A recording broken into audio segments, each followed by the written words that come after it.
Why isn't Russia taking out those drone factories or what? What are they doing? Apparently, those drone factories are not located in Ukraine at all. Right. So we actually know three of these drone factories specifically. One is in Romania and two are in Germany. Do you expect a round of tests to happen soon? Various countries testing again? It will almost invariably break out. The problem isn't nuclear breakout per se. The problem is what happens to nuclear, because nuclear deterrence is a notion.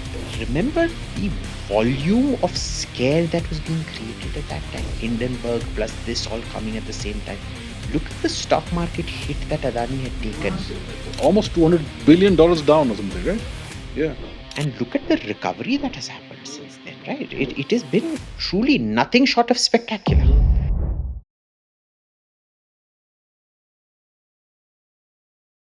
Abhijit Iyer-Mitra, welcome back to the podcast. It's been a couple of years. We did one face to face. So welcome back. It's always a pleasure to have you. Thanks for having me back. It's always a pleasure being in the company of a fellow Abhijit, I know. even if the illustrious Abhijit clan has been sullied I hear some of by that, certain yes, frauds. by certain individuals. We shall discuss that. We Yes, we shall shall discuss. discuss that. But let's take and do an overview of what's happening and what's relevant geopolitically the world over. We're going to discuss the two wars, of course. There's Iran. There's the Ukraine situation. So let's begin with Iran.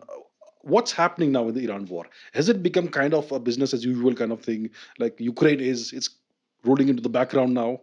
And how impactful is it still for the world and for India? Right. So, say Ukraine is still very much a hot war, right? Mhm. I mean, there's still like you saw how they took out the wild berries store 2 3 days back, Mhm. which is, for those who don't know, wild berries is the Amazon of Russia, and they've destroyed like 90% of the Amazon. They claim 90% of Amazon, Russian Amazon stocks. Mhm. Now, Iran is more of a lukewarm war. Mhm. And the reason we say that is there are periods where there are no strikes happening, Mhm. and then there are periods where America hits or Iran hits. Mhm. And, in a way, even though you keep hearing the propaganda from America saying that, oh, Iran can't last, Iran can't last, Iran can't last.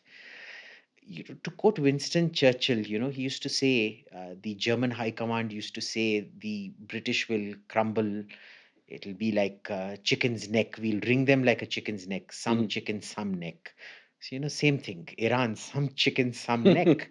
Mhm. Um, Not only are they lasting it out, strategically they've won. Because, strategically it doesn't matter. I mean, in all parameters of battle, they have sustained horrendous They damage, have. huge leadership decapitation. There's no way in which militarily Iran can be counted as having winning this conflict. Politically, Israel and America have, this is an absolute debacle for America, and it is a political triumph for Iran, For the Iranian system for the overall. Iranian system overall. Yes. And so much so that my own friends there who will be in that typical Iranian accent, sorry to use the word, they'll be like, fuck the Islamic Republic. They are now saying, Abby, we are okay with Islamic Republic 2.0. Mm-hmm. you know Mm. and mind you, Islamic Republic 2.0 is what? It is going to be in the hands of hardliners. It is not going to be in the hands of the moderates at all. Yes. So you've actually shifted moderate Iranians towards the hardliners. Yeah. Fine, it'll only last for say 2 3 years before economic reality bites, and they start with the Faq Islamic Republic 2.0, this thing. But the reality here is you've moved the population behind the government. Mm-hmm. The government today is almost forgiven all its economic mismanagement and everything. People are seeing the value. They used to keep criticizing the IRGC, saying, why are we wasting money on this? They now see the value of the IRGC because they're the ones who are doing the actual, the spectacular strikes against American interests. Mm-hmm. They're the ones doing it. So, this is it. It is one of those textbook examples. See, the problem with Vietnam or Afghanistan was it took 10 years to complete each of those wars. Yes. So you didn't see that political catastrophe play out in such a short time span. Mm-hmm. Afghanistan, Iraq took so many years to complete. Here, you're looking at political collapse happen within months. And look at the political cost for America and Israel. It is just horrendous. Absolutely Can you horrendous. elaborate what is the Yeah, political sure. cost? So for Israel, Mm. I think the political cost has been much more severe, which is that, Democrats were anyway distancing themselves from Israel. Mm. Now Republicans want to distance themselves from Israel. Come November in the midterm elections, if the Republicans do badly, which I suspect they will, it Mhm. most probably be a Republican debacle. Mhm. They will make Israel the scapegoat, right? Uh, Israel has lost even the goodwill it had on the Jewish Democrat side. They're cozying up to Trump and dragging America into something that they believe America should have never been dragged into. Now means that Israel has a crosshair painted on it. And there is nothing Israel can do about it. Israel is going to go back to that. There was that period during the Obama time where Obama had tried to intervene in the Israeli general election. Mm. There was this absolute hostility, and Netanyahu was then trying to screw Obama over. Mhm. And in retaliation, Obama had ceased most intelligence cooperation with Israel and things like that. I think you will get to a phase where America will slowly start, distancing itself from Israel. And I think it is going to be systemic.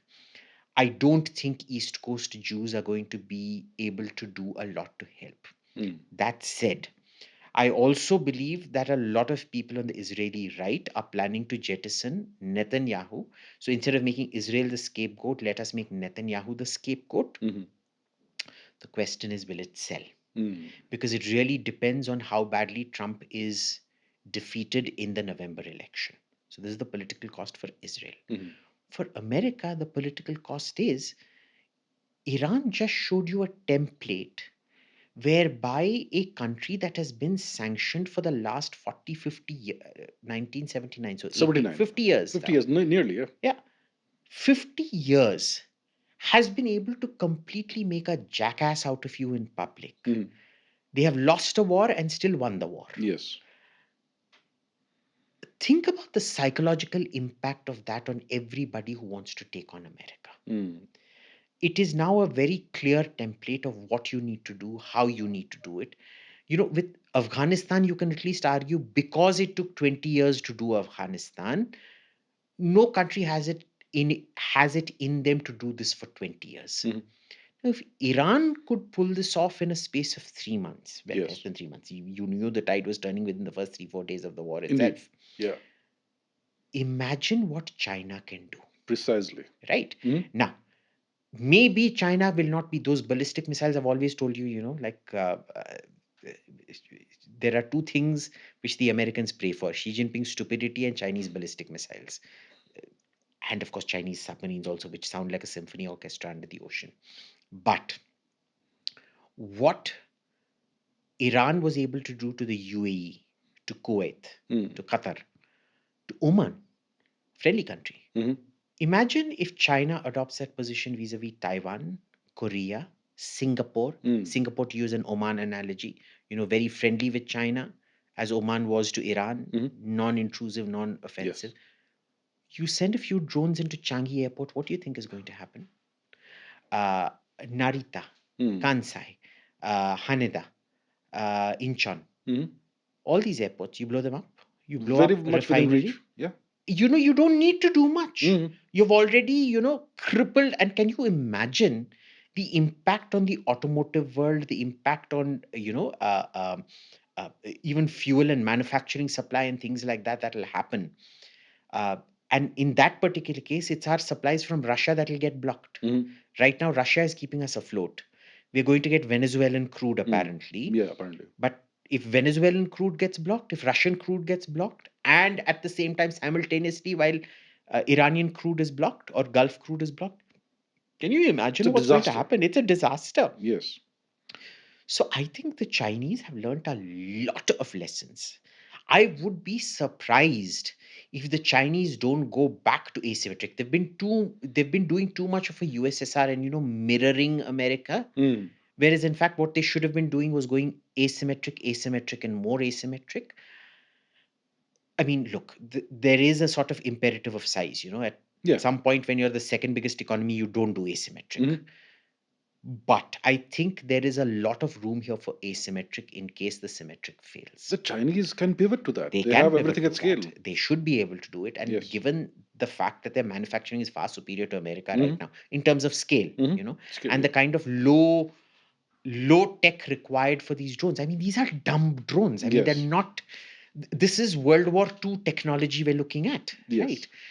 With just a little bit of guidance, modern guidance system, and things like that. Mm. I think if Ukraine can do it, if Iran can do it, China can do it much, much better. Yes. So the consequences for American leadership that America can make such a huge mistake, which was already damaged in Ukraine, but I think this is fatal. The third thing here is, the kind of disruption that has happened in bilateral relationships between America and the rest of the world Hmm. because of all this trade and things. When a new president comes, it is not going to go back to what it was. It has permanently changed. So, for Yes. example, Trump cancelled the JCPOA, which is to say the Iran nuclear deal. Yes. Biden could have come back and reinstated it. He did not. He did not. Mhm. Same thing here. You can't just go back to the GATT and WTO system that was running. I think that system is completely broken now. Mhm. I think every populist, it's such a broad term, I hate that term, but I'm still going to use it because I think we all know what it describes generally, is going to use this as a template, that isolationist template.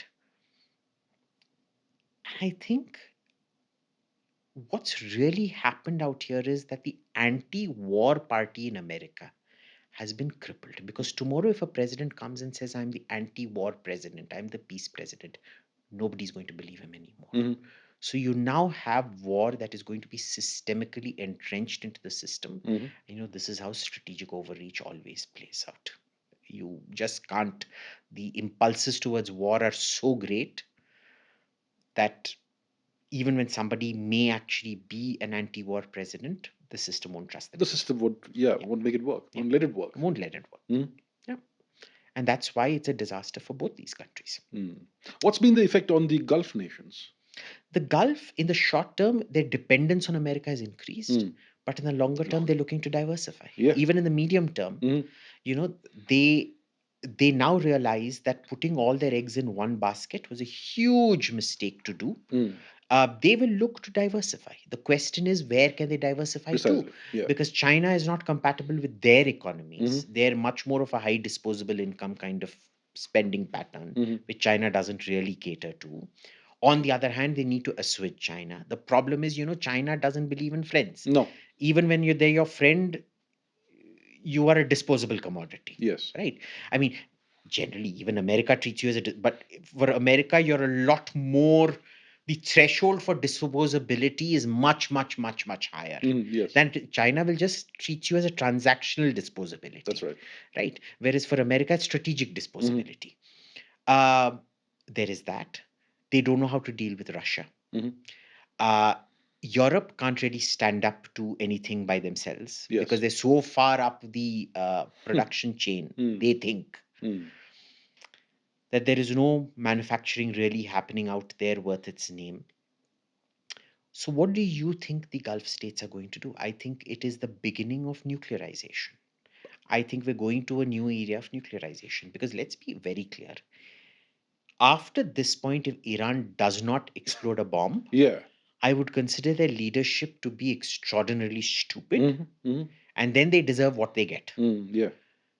Now, after they explode a bomb, if the Emirates, the Saudis do not then go in for, tit for tat Mhm. programs, I would consider them to be very So I stupid. would very much expect Iran to go nuclear sooner or later, sooner Yeah. rather than later. Yeah. But how does Saudi Arabia do that? They don't have access to fissile material. What do you think the pact with Pakistan is about? Do you Now, think it's a pact remember, that bypasses the US? I think so. Okay. I think so. And I think Turkey is the third member of Yeah, this, it right? is. Yes. Because I think what is going to happen is, remember the Pakistanis, they had a deal with the Saudis once upon a time before relations Yes. went down. Yes. And that is why the Saudis bought the CSS-2 missiles from the Chinese. And the agreement was, now those were very inaccurate missiles, huge, massive missiles, 2,700 kilometer range, very inaccurate, without a nuclear warhead. And the agreement was, when required, Pakistan will supply the nuclear warhead. Of course, Pakistan never would, because at that time they were still in the American lap and things like that. Now, I think this agreement will be renewed, but the Saudis will want certain assurances that nuclear weapons will be given to them or stationed on their territory. And I think what will follow after that is Pakistan, of course, being Pakistan, will use that to negotiate with the Americans. Oh, nuclear is very important. If you don't want us giving it to Turkey and Saudi Arabia, you better, start accommodating the legitimate interests of Pakistan, as they keep saying. It's a game. It's a game, and it is going to be what it is. Do you expect Japan to go nuclear sometime? I think it's almost inevitable. I think it is almost inevitable, because the more and more, look, the only thing stopping Japan from going nuclear is the credibility of the US nuclear umbrella. And given the push and pull we've seen with Trump, the overextension that we're seeing, I think the weaker that America's international responsibilities get. Now, the issue is, we don't know what is the Japanese calculus. At what point will they say, okay, now is when we go nuclear? Because let's be very clear. The Japanese have the largest plutonium stockpile on Earth. It's enough to make, what, about 120, 130 devices. We know they have all the allied technology They do. to fabricate a bomb very, very quickly. Next week, probably. Yeah. They have enough theoretical knowledge Absolutely. that if they start working on it today, within 1 month, you will have a working bomb design. They refuse to even work on a design, but when they put their minds to it, maximum month, they'll know. Yeah. Because they've seen how American bombs work. They know what the the redundancy mechanisms are, what are the safety, because really the whole design challenge is to how to prevent it from going pop when you don't want it. When you don't want it, yeah. Even a sympathetic detonation should not happen, right? But that is like a month to finalize the design, and say a month maximum to fabricate it after that. And after that, a bomb a week. A bomb a week, you produce one, yeah. And I suspect Korea will follow after that. Because if Japan goes nuclear, it is a sign that there is no nuclear umbrella. That's right. And North Korea having a nuclear device when South Korea does not have it, that's not going to sell. So do you expect a round of tests to happen soon? Various countries testing again? I do. I think we're going in for the second nuclear age. The first stage ended with the Indian and Pakistani tests, and I think the North Korean tests happen after that. Yeah, that's right. I think we're going in for the second nuclear age. Now, look, this was, you can't control technology in perpetuity. It was only a matter of time before there was nuclear breakout, right? And a technology like that, it will almost invariably break out. The problem isn't nuclear breakout per se. The problem is what happens to nuclear, because nuclear deterrence is a notion. It's a notion. It is a theory and a notion. It is not some hard and fast rule. There will be some country that will at some point go up against nuclear deterrence. And then what will you do? Because then when the whole myth of nuclear deterrence collapses, then you go into full-blown nuclear war. Yes. Remember, India and Pakistan have done their bit to, show that we have eroded a lot of what was considered to be traditional nuclear deterrence, because no two nuclear powers had actually been to war before. Yeah, until last year. Till last year. Yes. Or even Balakot. I mean, even a border clash is one thing. But going in deep into another country and bombing something, or having a full-blown war like we did over Sindoor, very significant, right? Yes.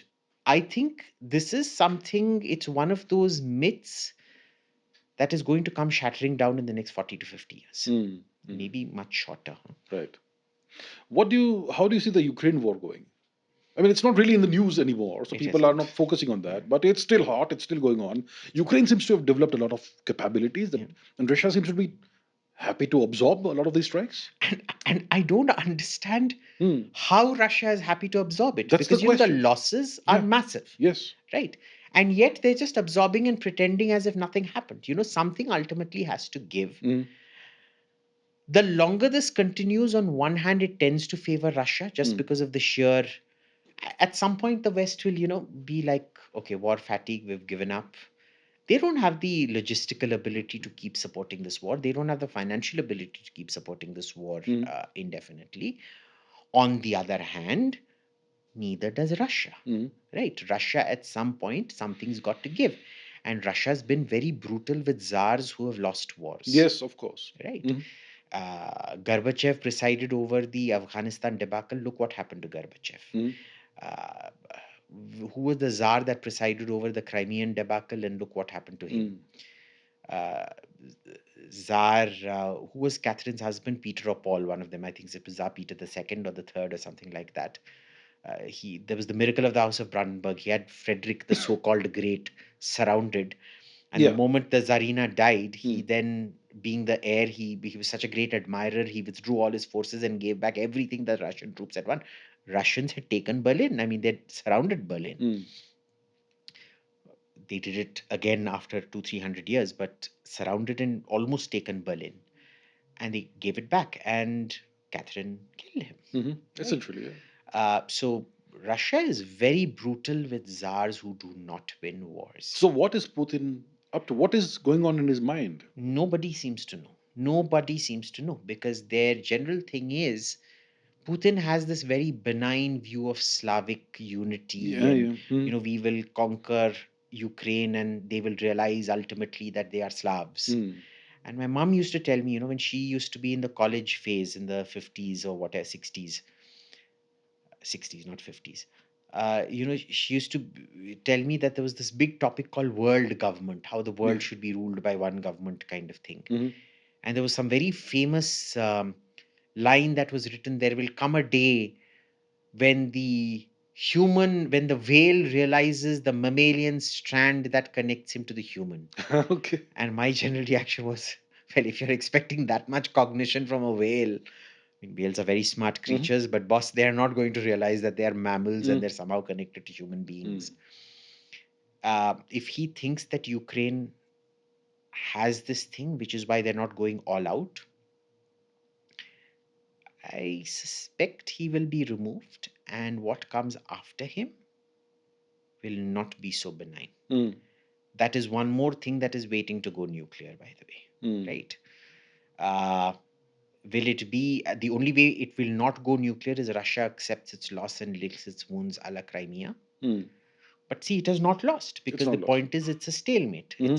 It's that same goddamn front over and over to the point, like for the last 6 years, it's been deja vu. Yeah. Right. What do you do? I mean, not 6 years. What is it? 3-4 years, whatever. 4 years, I think. Yeah. Except for that one reversal that they suffered where they lost about 70 to 100 kilometers of territory. I think it was in 2023 or something. Since then, it's kind of frozen. They're passing off square inches as victories. Exactly. Right? That's what's happening right now. So, yeah. So now it's just Ukraine versus Russia in terms of logistics and. But why don't the Russians simply go and march on Ukraine like they did in the very beginning of the war? Their troops were almost on the outskirts of Kiev. Correct. Why don't they threaten nuclear weapons? Why don't they, mass and mobilize? I don't understand. Even I'm out of ideas. But to be fair, even the Russian Defense Ministry doesn't understand it. Right? They themselves are like, what are we doing? The number of my friends that have resigned from the Defense Ministry, because they're like, boss, are we here to win the war, or are we just here to put our people through the meat grinder? So yeah, it looks like it's a stalemate right now. Yeah. Just burning up human beings. Human beings. Grinding human beings to That's dust. it. Yeah, that's what's happening. Yeah. And have you noticed we're down to the point now where nobody's interested in that war? Yes. Nobody's even talking about that war. I don't think I've seen the latest casualty count or the fatality count in about 2 years now. Yeah, me neither. Yeah. Otherwise, they were claiming, 1 million Russians killed, 20 million Russians killed. They're soon going to kill off 100 million Russians in that war. But anyway, Ukraine seems to have developed technologies that enable it to target Russia deep inside, drone technologies and so on. why isn't Russia taking out those drone factories or what? What are they doing? Because apparently those drone factories are not located in Ukraine at all. Well, that's an interesting. Right. So we actually know three of these drone factories specifically. Mm, One is in Romania mm, and two are in Germany. mm, Right. No names, but mhm, they are in Germany. mm, They are Ukraine owned. They're producing for Ukraine. They are completely Ukraine innovation, Ukraine driven, Ukraine capital, whatever loans they're getting. mm, But they're situated so, it's Europe is functioning as the Ukrainian east of the Urals, what Stalin mm, used to call his east of the Urals to protect mhm. it from Hitler. Okay. So it's kind of functioning like that, which is why the Russians can't hit those factories. So Mm, then it comes to the second point. Why aren't you hitting the train lines from east to west? mhm, Because there are so many interception points where you can stop bridges and narrow points. I mean, that's the whole point of a train line. mm, We don't know. The defense ministry itself doesn't know why they're not hitting those train lines and things mm. like that. I don't know where this is going, boss. Yeah, seriously, Yeah, no idea. yeah, yeah. Yeah. Let's talk about India-US relations. How are those going? Helping the Baloch Mm, liberation struggle. mhm, Uh, there is a liberation war happening in Balochistan. mhm. Pakistan occupied Kashmir is a totally different thing. Yes, But two in separate India, issues. America, did you notice we were close to a deal and then all his tariffs were struck down? Mm. So now new threats are There's this eventuating. new thing, new bill, right? 100% tariff if 100%. you buy Russian oil. Yes. The thing is, it is our purchase of Russian oil that is keeping the market stable. Mm. So after you've cut off Iranian oil, you also want to cut off Russian oil. Yes. But understand, it may actually eventuate Mhm. because you know why? America controls Venezuelan oil. They're going to make the profits from it. So they want the entire world to, get addicted to Venezuelan oil. So it Yes. may actually happen. Mhm. So at what is the point at which India says, boss, enough is enough? Mhm. I think America is doing a spectacular job of isolating itself. Mm. I'm quite glad Lindsey Graham died because that man was like, I'm sorry to use the word, but he was literally a walking, talking rectum. Never seen a situation which he did not misread horribly. Mm. But anyway, he had a role to perform, I guess. Mhm. But also look at it in these terms. Things may also be improving because Trump probably at some point, he's not mad. He is wacky, Mm. but he's not mad. He's rational There's in a his own difference. way. Yeah. Yeah. It's not a rationality we understand, but he's rational. Mhm. What has happened with the Adanis, for example? Mm. Is that a sign that he is backing away from the The precipice? DOJ itself recommended the criminal Correct. thing be And dismissed. mind you, what is really remarkable here, normally, let's be very clear, the DOJ makes a lot of cases against a lot of companies. Mm. Okay. Mm. Usually they lack proof, which is why you have a settlement, this thing, Mm. wherein the company pays a certain amount. But if there are criminal charges, you can't pay. You can't avoid criminal penalties, which is why when this lady Darlene Durion, who was the deputy undersecretary of the Air Force, Mhm. that very first tanker competition, she promised it, she gave it to Boeing, and then she secured herself a job in Boeing Mhm. when she retired, right? Mm. And some education for her daughter or son or something like that. Boeing paid a heavy price. Boeing CEO quit, Mm. and Darlene Durion went to jail. Mm. Here, the accusation against Adani stems from Sagar Adani. Mm. What is the total amount of settlement that has been paid? $18 million. In total, 6 plus 12, right? 6 plus 12. Yes. 12 for Sagar, 6 for this. Mm. No criminal finding against Sagar. No, nothing. So even that basic, so imagine how low the bar was Mm. for the evidence they had collected. Mhm. And mind you, this happened at the same time that Hindenburg happened. Yes. So, it was clearly coordinated. Somebody had fed them some information and told them, you need to take action at this time because we need markets to collapse at this particular time. Mm. It is the sheer quantum. I mean, okay, for us, boss, our life is settled if we have $18 million, right? Mm. But in the $18 million is Peanuts. nothing. It's peanuts, Yes. right? Mhm. It's like 4 Rolls Royces. That's about it. Mm. Uh, how that is an absolute vindication of the Adanis, Absolute vindication. that there was nothing happening out Mhm. there. So they've had to prove themselves through the entire Hindenburg BS. Yes. Now this is quite a ringing endorsement, because had any of those charges, I mean, let's just look up those charges, Mm. and I want our viewers to see what settlements for similar behavior in the past has been. Mm. For a company the size of Adani's, it would have run the hundreds of millions of dollars, Definitely. if not billions. Mhm. Here, $18 million, Mm. it's a pretty damn ringing endorsement, Yes. right? And that $18 million would just cover the litigation costs of the Department of Justice. That's Mhm. about it. Yes. So I think it's very interesting the way this is panned out. Mm. Now, normal people say, oh, Adani bribed, Adani did this, That's the Adani kind of did image that. that's been created, constructed. Yeah, and it's the same people doing that same imagery. Exactly. And, Adani won that defamation against that fellow Ravi Nair, remember? He now has to pay what? How many crores does he have to pay Adani? Not sure how much that is. But Yeah. they found him guilty of Yes. defamation. Mhm. And of course, there is that lipstick fellow, what's his name? Abhisar Sharma, Mm. who apparently went with some Bombay-based this one, because there was a defamation against him also. And he went and met Gautam Bhai, and apparently Gautam Bhai put out his shoe like this and made him lick his shoe. Yeah. Apparently, that's what I've heard. Okay. Apparently, he literally had to lick the soles of Gautam Bhai's shoe, and he said, "Bhai, bahut yummy hai, bahut yummy hai." Mm. Please do ask him if he ever agrees to come on your podcast. I doubt it very much Abhisar will agree to be on your podcast, but please do ask him that. And apparently, Gautam Bhai bought a 50 rupee disposable shoe because he didn't want to, Mm. get his. Yeah. Yeah. Mm. So that was that. And Mm. I mean, remember the volume of scare that was being created at that time? Hindenburg plus this all coming at the same time.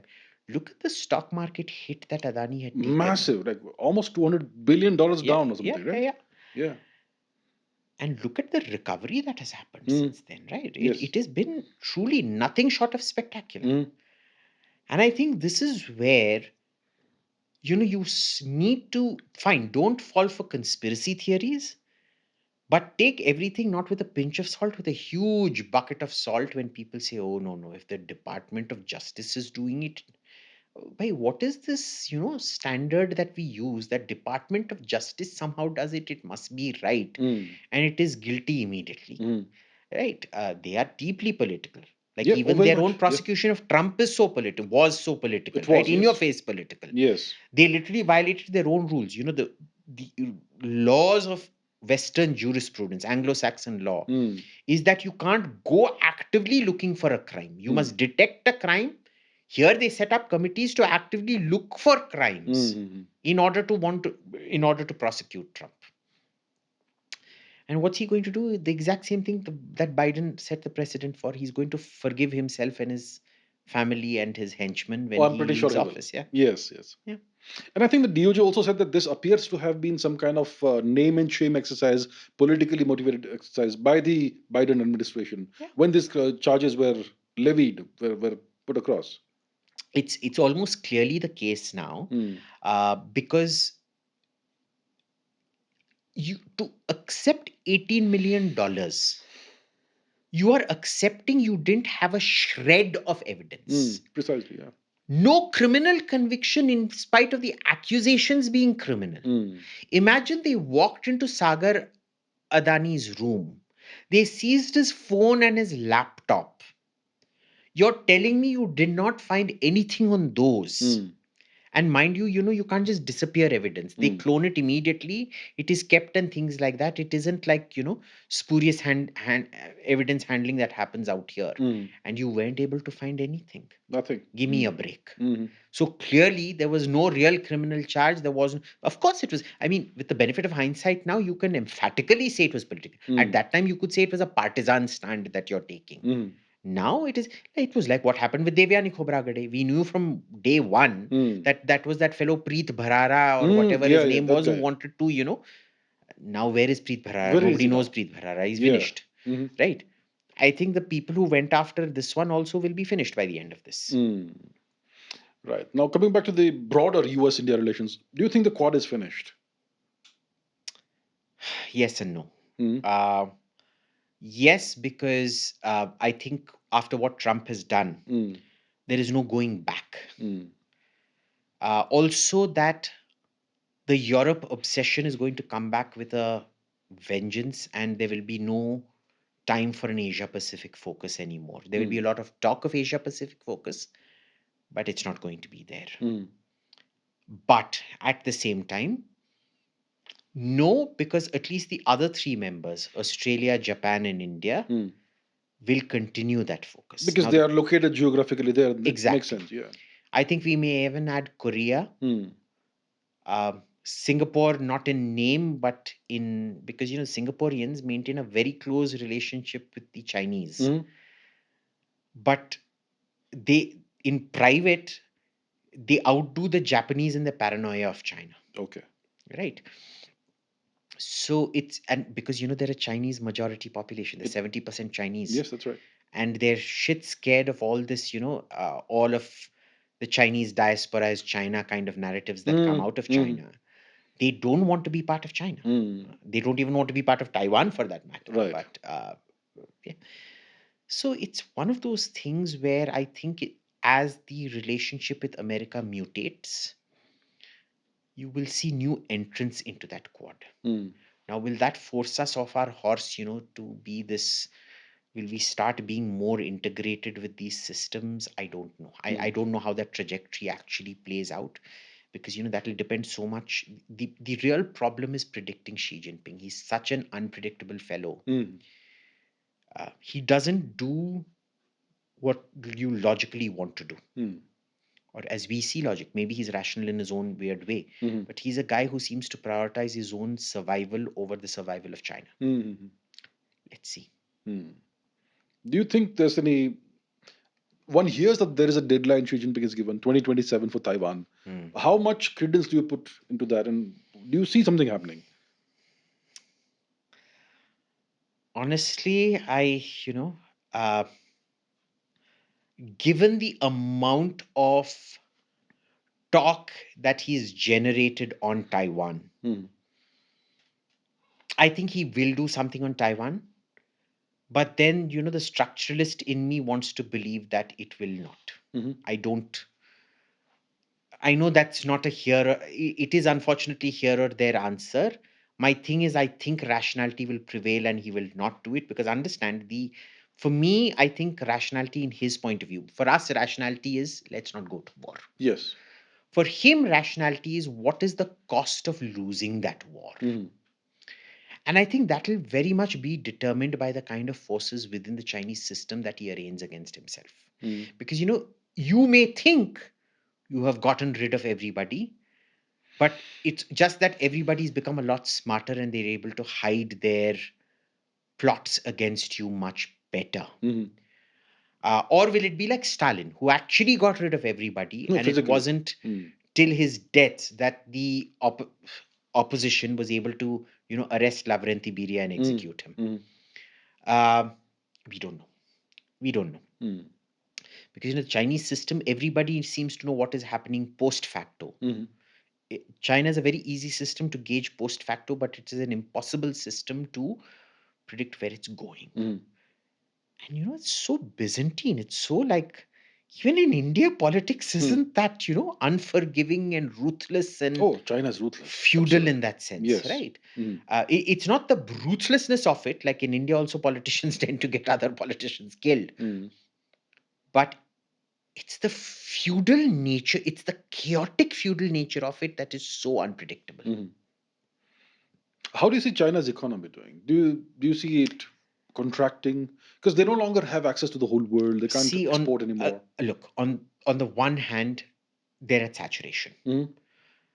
Not just saturation, they're in deep loss in a lot of other things, right? Deng Xiaoping never wanted to go down the USSR system, but after Tiananmen Square, he made it in a way that it would go down the USSR system. And after the 2008 which is to say, sorry, just to explain that, till Tiananmen Square, there was a huge middle class that had massive private demand. After Tiananmen Square, he realized that private demand is what leads to private protest. And so he wanted to wipe out the middle class. And the middle class were made dependent on public demand, which is to say, national public sector demand. And every person who is an industrialist in China, their biggest purchaser is usually the government. Yeah. Which is why, it is the people who come abroad to study, who are the ones who are able to afford it and have the permission to go out. They are usually the biggest supporters of the government. Yes. Right. And the Chinese didn't to do anything. They've just made their, their finances, their lifestyle dependent on the government. Right. That is something Deng initially did not want to do. And what happened in 2008 after the financial crisis was the Chinese realized that, spending can boost you during times of crisis. They got addicted to spending, which is what? It's profligate spending, like the USSR didn't even understand economics. So they're now spending, spending, spending. There are trains which Indians go gaga over. Oh, I went from Xi'an to Beijing in high-speed rail. Wow. Unsustainable. It's what, $1 trillion in debt? Their banking system is maybe $3 to $7 trillion in debt. Their construction is another $3 trillion in debt. The problem is, under normal circumstances, all of this should be leading to a collapse. Problem is that every financial market is so invested in China, you'll keep throwing money at it in order to prevent that collapse. And the problem is, money itself is so notional. You can wipe out past debt just by fiat. Yes. And pretend it never happened. Yes. And reset to zero. I don't know. I'm expecting, I think the problem is the global debt is now so big, something has to give. But maybe financial systems are so advanced, they will pull another slate of hand and see to it it does not. Impossible to tell. And do you see China's demography being a problem? Short term to medium term. Long term, we know it's a disaster. Yeah. But do you see it being a problem already? Is it already biting? The more surprising aspect of the demography is, I don't know if you know this theory, but it's that China's actual population may not be more than about 8 to 900 million. I've heard of that. Yeah. Because if you look at when the one-child policy was implemented and you do the progression statistics on it, there is no way the population can be 1.434 whatever billion. Now, given that the per capita income might be as high as about $20,000 and they've already transitioned into a high-income economy. The thing is, for those of us who have been to China, we can clearly see they have not transitioned into a high-income economy. There is high-income pockets, sure, in Beijing and Shanghai, but when you go out, you see abject poverty, including people living in caves, which you won't see in India anymore. It's curiously, when you take the high-speed train from Xi'an back to Beijing, you will pass through all these there's red soil outside of Beijing, infertile red soil. You will literally see people living in caves that they've dug into that soil and covered with tarp. Okay. They're building new buildings over these old charming old hutongs that they had, neighborhoods, old-fashioned neighborhoods. Yes. And nobody's able to afford any of those flats. So many of these are empty, right? They're completely empty, right? Yeah. So what is happening out there? We just don't know. Will it give? At what point does that demographic decline clash with political aspiration, clash with an economic collapse? If an economic collapse does not happen and this Soros, Klaus Schwab inspired global financial system has found a way out of boom and bust cycles, I would say that the demographic nightmare will compound a collapse if it happens, but no collapse, I don't see it compounding. I think it may be managed. They match. If you look at South Korea, their TFR is now 0.75. Yeah. So each generation, each new generation is about a third of the size of the previous one. Yeah. What happens there?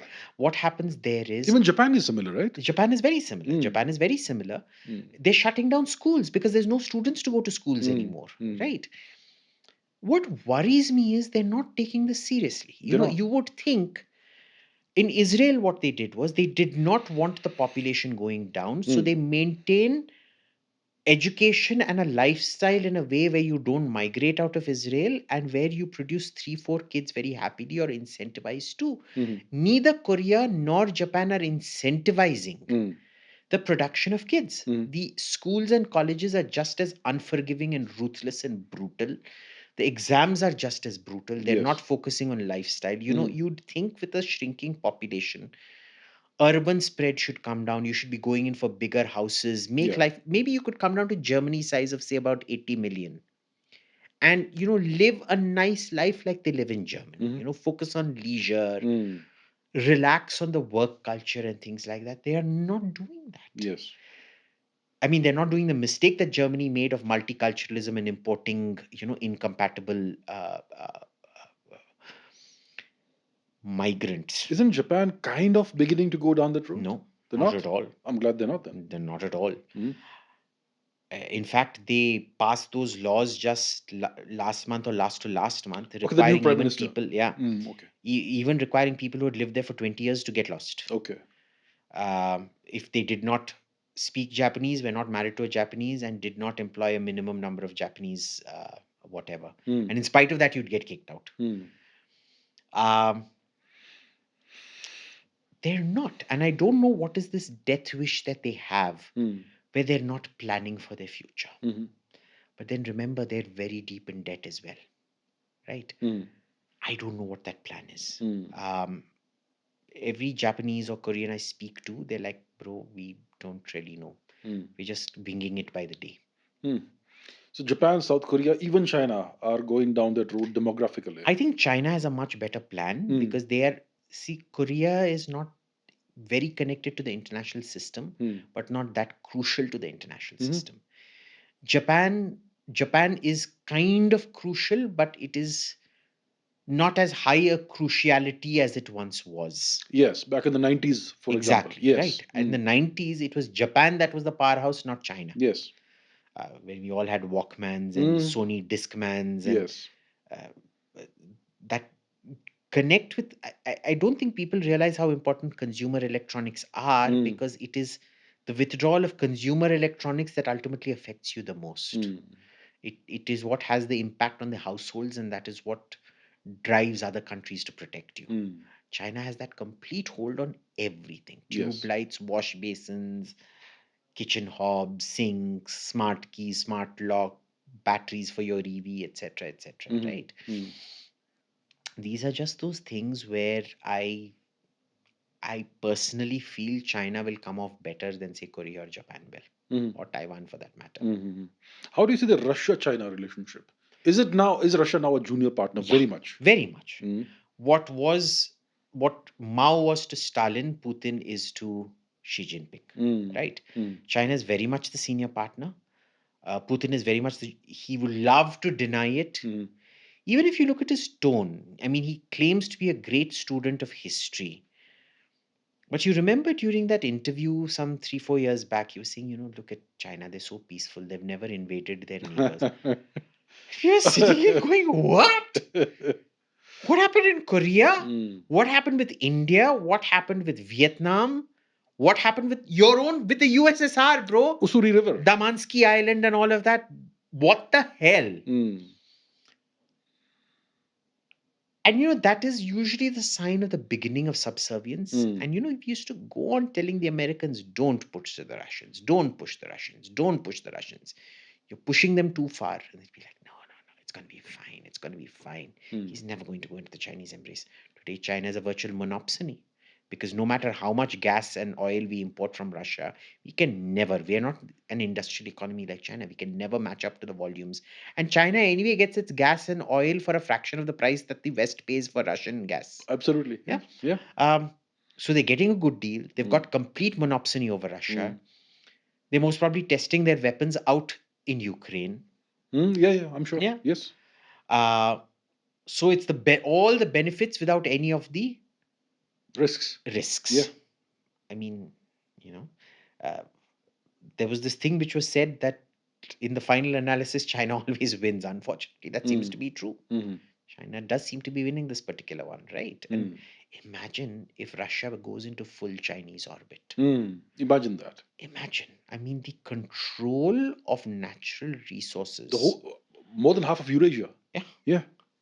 And can you imagine the strategic calamity that is for us? Right? There are still, even though Russian technology is ossified at the 80s, today, even the best Chinese engine can't manage more than, say, 70 to 100 hours without needing, stringent maintenance and You mean jet engines? Jet engines Okay. replacement. A Russian metal engine can do about 400 compared to, say, a Western engine that can do 2,000-3,000. Yes. Fine, they're not at the 2,000-3,000 level, but can you imagine what a factor of 4 improvement in a Chinese jet engine would do to the Chinese Air Force vis-a-vis us? Oh yeah, absolutely. Right. Fine. Chinese submarines sound like a symphony orchestra under sea. Yes, Russian submarines are not quiet, but they're much quieter than what the Chinese are right now. Can you imagine what happens there? Russian ballistic missiles are still far superior to Chinese ballistic missiles. What happens when that technology goes there? Right. These are things which I think we really have to factor in, which we haven't. I think we have to, at some point, start considering that Russia will go out of hand. How important are Russia and India to each other? Extremely important, because for Russia, India is that one country that's big enough to break the Chinese monopsony. Unfortunately, we're not big enough. And for us, we need Russia because we can't allow a united Eurasian power bloc. I mean, if we had a map here, you look at Russia plus China. But Russia plus China is not 1 plus 1 equals 2. Unfortunately, 1 plus 1 equals 20. Because what happens then is once Russia and China get together, Central Asia doesn't have wiggle room. Afghanistan doesn't have wiggle room. Pakistan is a Chinese stooge. Iran will gravitate into that orbit, which means you are the only one sore thumb sticking out. And they'll go after you. And they'll go after you. Yeah. Right. So it is not 1 plus 1 equals 2. It is the knockdown effect of that 1 plus 1 that is absolutely,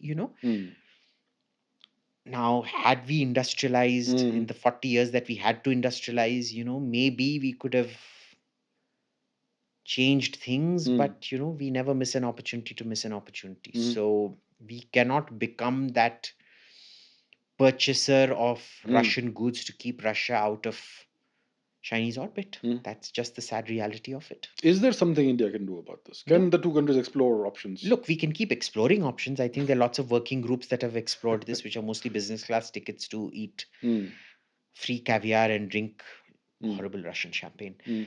But realistically, Russia made the mistake of listening to the IMF and not industrializing. Remember, in 1990, there was that cusp. And the IMF gave the same advice to both Russia and China: don't industrialize, go into services. China gave them the middle finger. Russia said, okay, now you know where China is and now you know where Russia is. Yes. India also never industrialized. We've so proud of our service economy. We made the same mistake the Russians did. So what do you do? Two service economies, what are they going to do? Yeah. Right. Realistically, what can they do? Nothing. I don't see us being able to, we're fighting a sort of vanguard action, really. Maybe a losing vanguard. We'll hold out for as much as we can. And even when Russia goes on to the other side, it'll be a very sympathetic other side, I guess. But, there are limits to what you can do. Can the US do something to prevent Russia going the other side? Yes, but they're not, right? They're not. We were counting on the Americans to do the dirty That word was the Taurus. whole arrangement, wasn't it? Lull the Russians, but no, they Mm. wanted to keep alienating the Russians, What did break the up US Russia. what did they get out of this? Well, very simply, the way it was explained to me was America likes number one and number three, they never tolerated number two. Okay. And had Russia joined NATO, Russia would have been number two. Russia tried to join NATO, didn't they? They tried very desperately. Yes. Putin went on saying, Very since he strongly. took on the very first summit he attended as president in 2000, he said, we want to join NATO. Mhm. He said it in as many words. It wasn't like couched in, No, it was clear. Yeah. it was very clear. Mhm. They went on rebuffing him. They went on trying to, encircle and like missile defense. Mm. Russia said, what? Let us set up a joint missile because your worry is Iran and North Korea. The best place for boost phase intercept is over Russian territory for both countries. Mhm. Because you look at the arcs that North Korea will fire and Iran will fire either at Europe or America, it will have to go over Russian territory or over the Russian interception zone. They said, no, we're not. Even in cases where a Russian intervention did not affect them, Syria, Mm. it was a completely legal intervention in response to a completely legal government recognized by the UN on invitation by that government. What did they do? They sanctioned Russia. Mm. Apparently, Putin actually thought the West will be grateful to him. What did they do? They sanctioned him. Mm.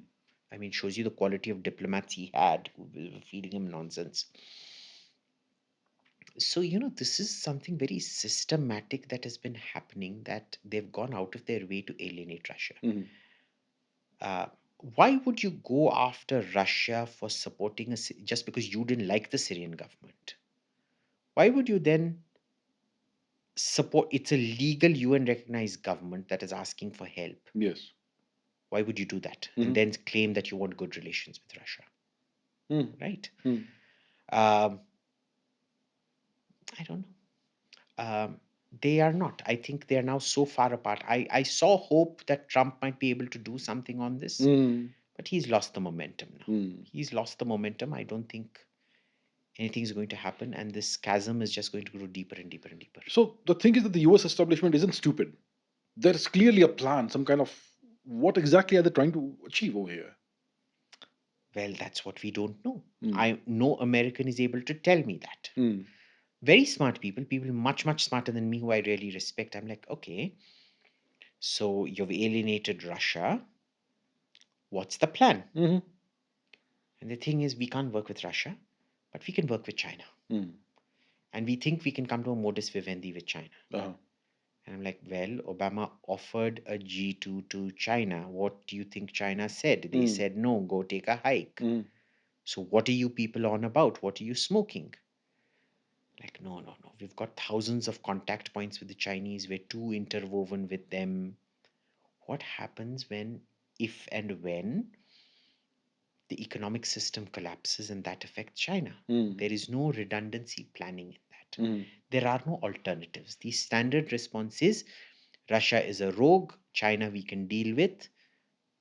Stock standard response. Right. So there's something going on, but we don't know what it is. How do you see the India-China relationship? Are we seeing some kind of positive move in a positive direction right now? Or is it business as usual? I think it's business as usual. I never trust the Chinese. I don't know if you do. You see, there is a relationship with a dog or a cat, and then there is a relationship with a snake. And I realized this when I had in Madras, I had a Cocker Spaniel called Vasuki. Now, the housekeeper could not pronounce Vasuki, so she used to call her Whiskey. And anyway, she was the color of a good single malt golden Cocker Spaniel. So she used to call her Whiskey, and everybody knew her as Whiskey. And I was always crazy about snakes, so I found this python in the garden one day. I decided to keep the python. The python was very sweet to me, and there's this tendency amongst pet lovers to anthropomorphize their pets, which is to say, that is the technical term for seeing human qualities in animals. Now it works very well with dogs because a dog will be cats also, they respond to affection and things like that. Even though cats are absolute apex predators, they wreak havoc on the ecosystem. Eat squirrels, pigeons, sparrows, anything you find. They will show a great deal of affection and protect the humans. With the snake, it was very curious that, he or she, I still don't know what, because it was just with me for less than a month. Okay. And initially, I got a doctor from the Chennai snake park to come and do a test and see if he was well and all of that. Mm-hmm. He would come and start laying down beside me. Okay, measuring you. And I thought, oh my God, such a cutie little snake. He wants me to hug and things like that and whatever, whatever. It turned out that is how they measure you to see if they're big enough to constrict you and kill you and eat you. Okay. And the moment I read that, I called up the snake park and said, thank you very much. Whiskey is more important to me than you are. Please, away with you. Mm. A lot of other countries could be Cocker Spaniels, they could be, but even Dobermans and Rottweilers are very loyal dogs. Desi dogs are the most loyal of the lot. The best of the lot, yes. China's a snake. Mm. There is no such thing as filial loyalty, piety, nothing. Mm. So, as a general rule, if a country eats dogs, I don't trust the country. Ah, yeah. The Chinese do that. Even though no, the Koreans do that. The Koreans do that, though there is massive pressure on them now, Yeah. so they're behaving themselves somewhat on it. Yeah. So in Korea now, they're like, Mm. it maybe happens in some stray places, but otherwise they don't want to drag attention to. They're ashamed of it, Mm. and yeah. Right. Coming back to India, there's been a lot happening in India right now. The education protests and the Cockroach Janta Party. Let's discuss that. I have absolutely no understanding of what's going on, but I clearly believe and I see that the protests were hijacked by external forces, external to the protests. Yes. So what exactly is going on? What has happened? Well, look, there was a very legitimate demand for a very Yes. incompetent minister to go. Hmm. The exam conduct was an absolute farcical debacle. Okay, but it was very curiously the leaders of the protest who seemed to have been manufactured out of thin air. Which was very curious because when you dig into their past, it seems like they've been seeded with intent. Okay. Because their past is mired in ambiguity and they refuse to talk about it. Let's start with Saurav Das, a fellow who was living, whose mother is a hairdresser, whose father abandoned him when he was 3 years old. Nepali father, Nepali mother, most probably not even an Indian citizen. Really? Okay. But votes in Pondicherry. I see. Yeah.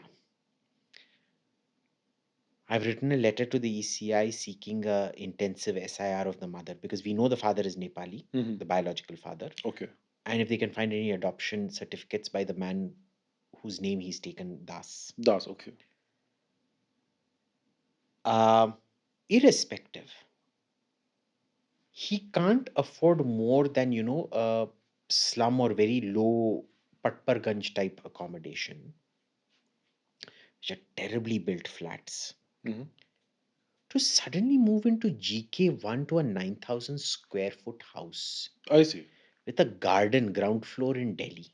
2 houses away from Mr. Munjal's house who owns Hero motorcycles. I see. Now, how do you do that overnight, boss? You can't move from Patparganj to, from Patparganj, you first move to, say, Defense Colony.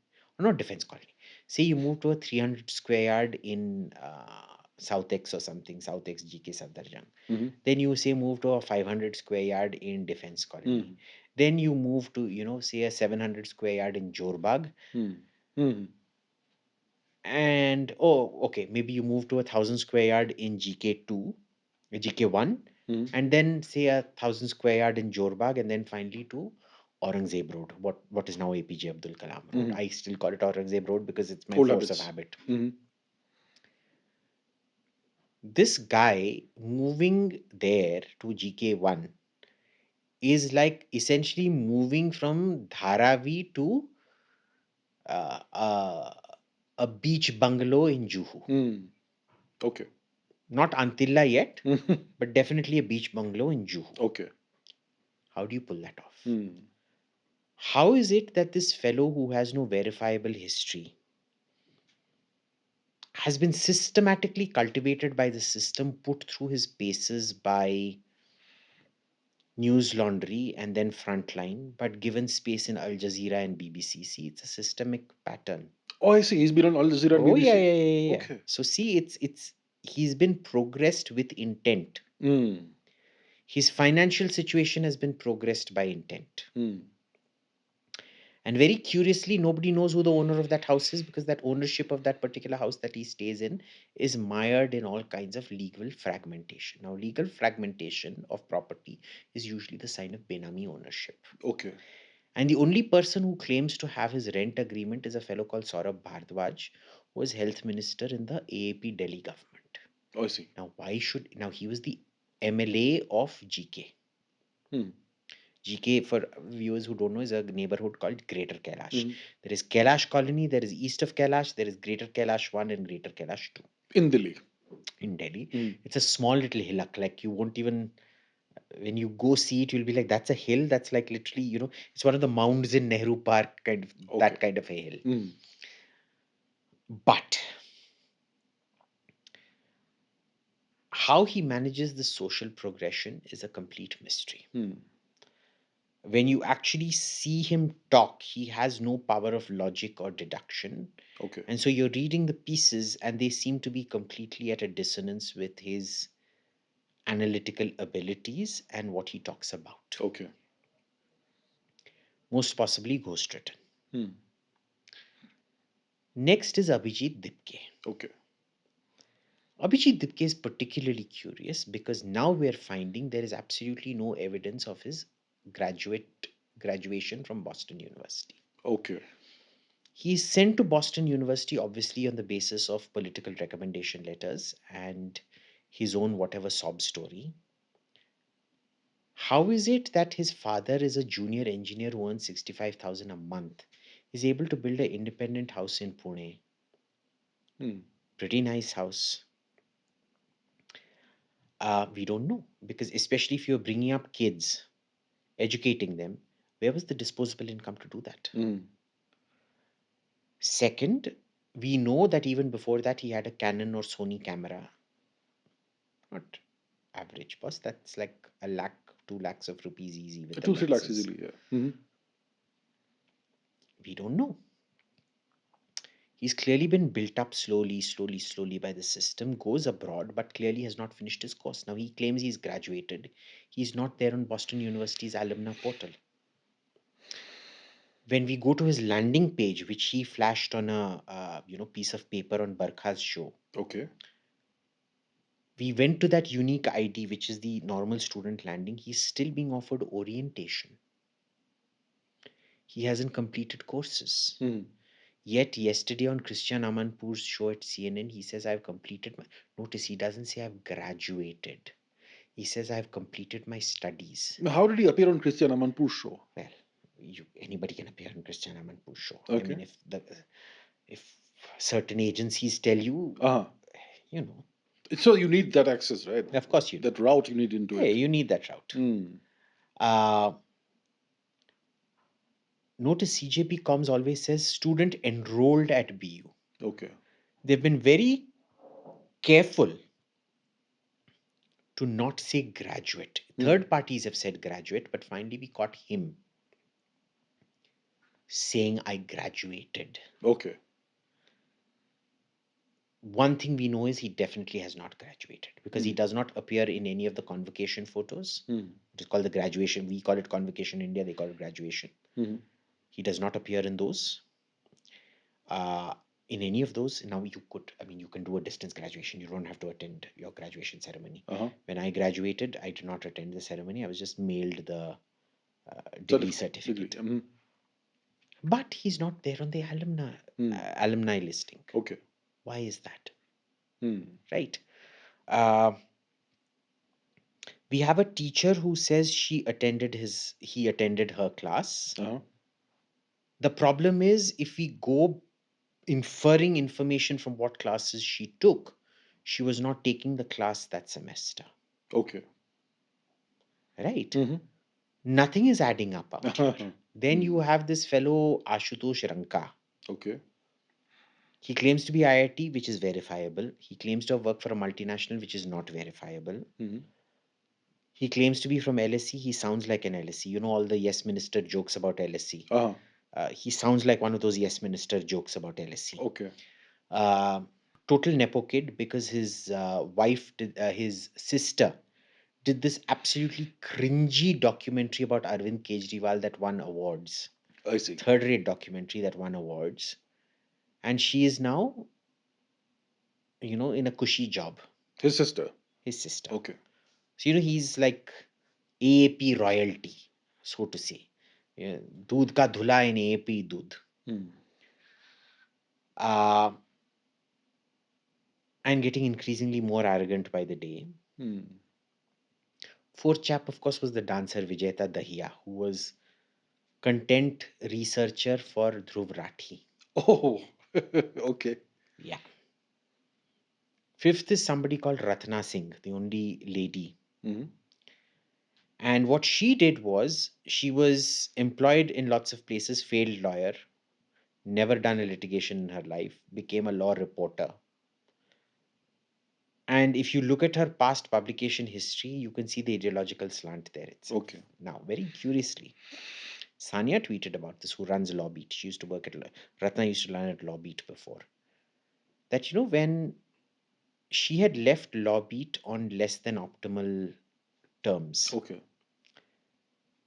And suddenly, out of the blue, a month before this entire CJP thing starts up, Ratna thinks messages her and says, "Oh, madam, you're an inspiration in my life. I've learned so much for you.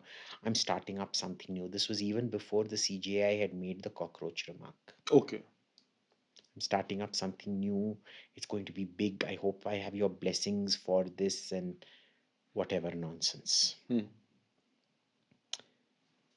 How did she know? Why was she attempting to make amends in her past? Hmm. Right? Yeah. All of this, and Saurav Das has admitted effectively on Twitter that he knew that Justice Suryakant's cockroach remark Mhm. was about him specifically. It wasn't about it was actually about Saurav Das. One It was not individual. about, Okay. it wasn't about a whole generation of people. Hmm.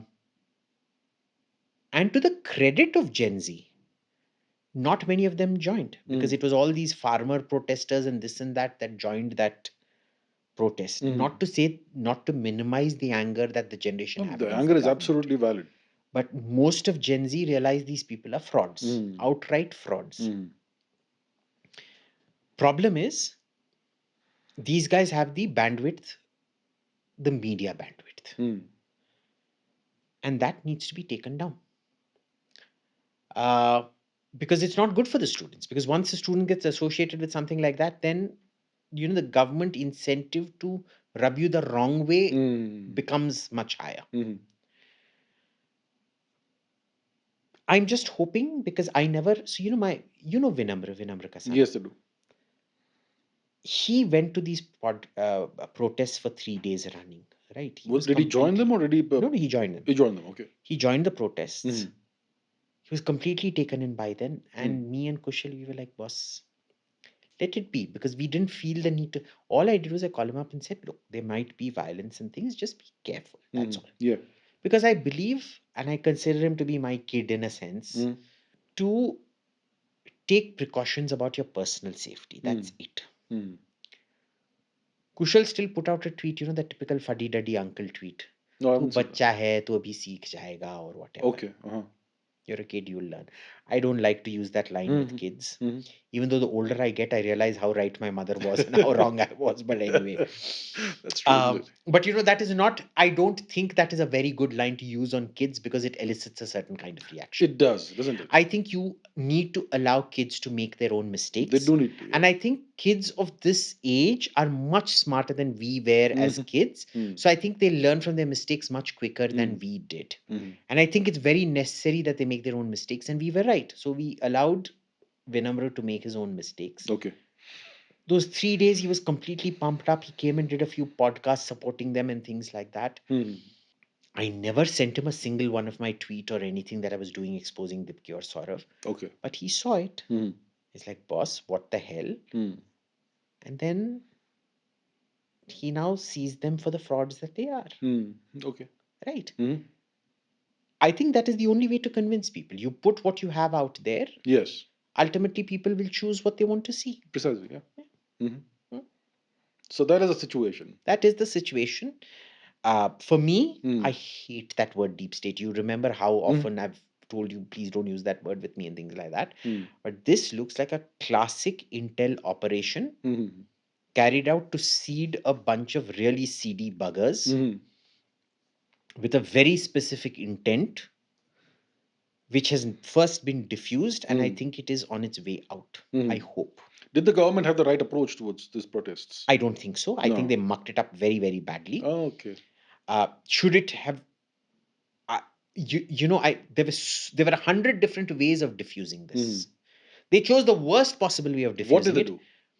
They after the riots had started, they invited these frauds to negotiate with them and let them dictate terms. Oh, they legitimized this. They legitimized. Oh, okay. As opposed to all the legitimate protests that were happening, who they did not engage with. The parents of those 20 students that had committed suicide, even on day one, you could have invited them all to Delhi and said, let's form a committee in the name of your kids. And you're a permanent committee that will keep proactively taking action on this and see to it this doesn't happen to any other kids. That would have made sense, yes. That would have made a lot of sense. Yes. The BJP, the right wing, BJP supporters had been protesting against Dharmendra Pradhan ever since that UGC fiasco. You remember when what had happened a few months back was University Grants Commission had issued these very benign guidelines to prevent, caste discrimination. Okay. Very quietly they were withdrawn, and these new very sinister rules were put out where there was criminal charges and jailing, even on the mere suspicion of casteism. I see. Yeah. Okay. It just needed an accusation. It had to become a criminal complaint and you had to go to jail. That's it. That's it. And obviously there was a full-blown revolt. Naturally, yeah. You didn't engage then. You retreated, but you didn't engage. Classic case. I see more and more echoes of Nehru. You know, Nehru used to keep postponing till the worst possible outcome eventuated. That's what the government did with this. And they ended up legitimizing all the wrong people. So the government took the right decision. It's just that it did it with the wrong people. I see. So what's the status of the protest or whatever right now? Is it still ongoing? And by the way, you know what their demands are? The three demands are compensation for the students who died. Okay. Sacking of Dharmendra Pradhan. Okay. And no cases against us. That's it. That's it. No structural reform of the system, nothing. Okay. So pretty much political demands. Totally. Yeah. Totally. Right. That's it. They've kind of got what they wanted. They've got what they wanted. They've got what they wanted. Yeah. Now, look, let's see. Because, you know, ultimately, you can...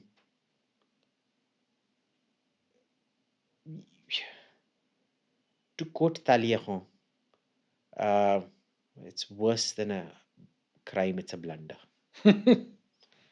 Had the government done something criminal, it would have been better than blundering into this. And yet they've proven to be blunderers on this. So shame on them. Now, what's the point of seeding such people in India? Same thing as in Bangladesh or Nepal, right? Okay. Except it is India's diversity and heterogeneity that protects us. Yeah, India is naturally protected because of that. Yeah, exactly. Yes. So, you know, what we see as a curse is actually a protection. It works both ways, kind of. Exactly. I mean, there is no 100% pro and 100% con, right? But the point is, it protects us. It does. Now, imagine if the BJP does a counter mobilization, kya hoga?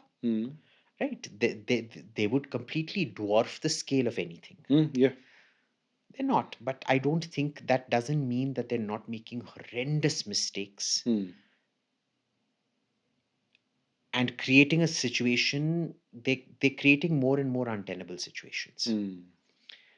And this movement is one of those untenable ones. I think, though, a lot of people are seeing through exactly who these frauds and scamsters are. Mhm. And I think that is why most of the people who came out to protest were not students. Right. It was that privileged, unfortunately, I know lots of people who went for that protest who are not students Okay. in my own friend circle. I see. And they're like 30, 40-year-old fuddy-duddy uncles and aunties like me. And I'm like, huh? Why are you going for student protest, bro or sis or whatever? Hmm. Yeah, we want to show our solidarity. Okay, whatever. Okay. Yeah. First, understand the cause, right? What's actually happening? What's happening? Yeah. What's happening? So supposedly But leading look, I this? think we're at a stage where they don't care. Hmm. There's a bunch of people that seem to have come to the thing that anything is better than Modi. Okay. Whereas I look at the opposition and go, I don't care how bad Modi is, but he's not bad, huh? Mhm. I don't mind him at all. Mm. Is there room for improvement? Of course, bro. Of I mean, course, there's yeah. Mm. any government has room for Yes. improvement. And I'm like, I look at what the opposition is offering. I'm like, never that. Mm. But there is a bunch of my own friends who are like looking at Modi and saying, not you, anything but you. Seriously. Yeah. I see. A lot of them joined, though they weren't the violent types, because they're the types, who'd be like, oh my God, this room stinks. I need to spray my eau de Chanel on all these people kind of thing.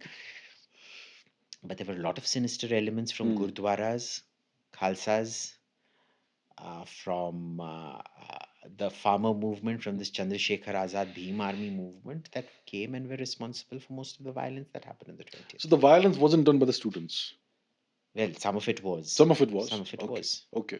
Otherwise, why would they insist there should be no cases against students unless they have a prior history of criminal violence? Oh well. Okay. I see. There's that angle too. Yeah. Okay. Hmm. So you see that something similar to what happened in Bangladesh is there's an attempt to They see tried. that. They tried. Yes, Yeah. they tried. Hmm. Remember, Nepal was a student movement. Yeah. Bangladesh was very much a student Student movement. Yeah, movement. that's right. Hmm. Yeah, of course it was. Of course it was. But remember, we have been expecting this for a while, Yeah.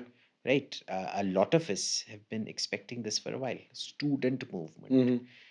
It's truly remarkable how well I mean, relative to the other two. I mean, Mm. there are lots of ways this could have been diffused, but relative to the other two, how this was done. Mm. But it keeps going back to the fact that this government, which is so spectacularly good at counterinsurgency, Mm.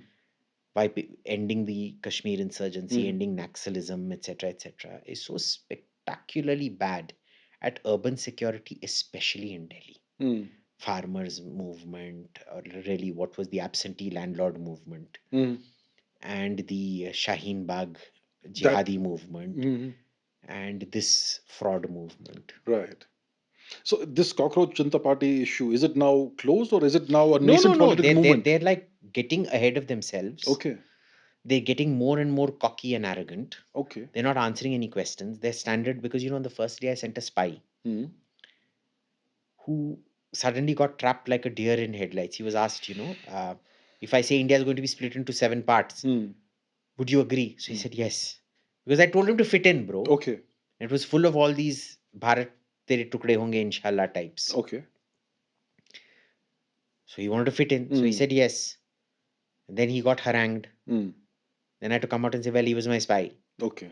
So the standard question that every time they're asked about, show us Abhijit Dipke's degree.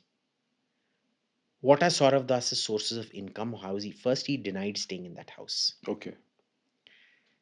Their standard answer is these issues are being raised by Abhijit Mitra, who is a known misinformant who sent a spy in our midst. Mm. And the second answer is first ask Modi to show his degree. Oh, okay. It is always variations on these two. Okay. And then when you show them Modi's degree, which has been certified by the Delhi registrar, Mm. they'll say, show us the real degree, because they will also certify what is a real degree and what is not. Oh, they'll certify it, right? Yeah, Of they'll course. certify Mm. it. Yeah. So is this movement in danger of becoming an actual political movement eventually? Of course it is. This is following the same template as AAP followed. Okay. They also used some poor sweet old man. Like these guys used Sonam Wangchuk, they used Anna Wangchuk, Hazare. yes. Okay. Yeah. Mm. And they catapulted themselves Mm. on it. Like Mm. Arvind Kejriwal was the Ashutosh Ranka of India against corruption. Kumar Vishwas was the Saurav Das of India Against Corruption. Okay. Mhm. Uh, who was this fellow? Manish Sisodia was the Abhijit Dipke of India Against Corruption. So we've seen the same patterns over and over again. Exact same patterns over and over again. I see. Exact same. All right. I'm just hoping. I actually have great confidence in Gen Z. Mhm. I think they see through exactly what these frauds are. All right. Let's see.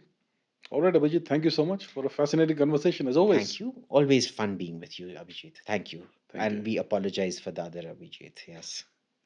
Thank you.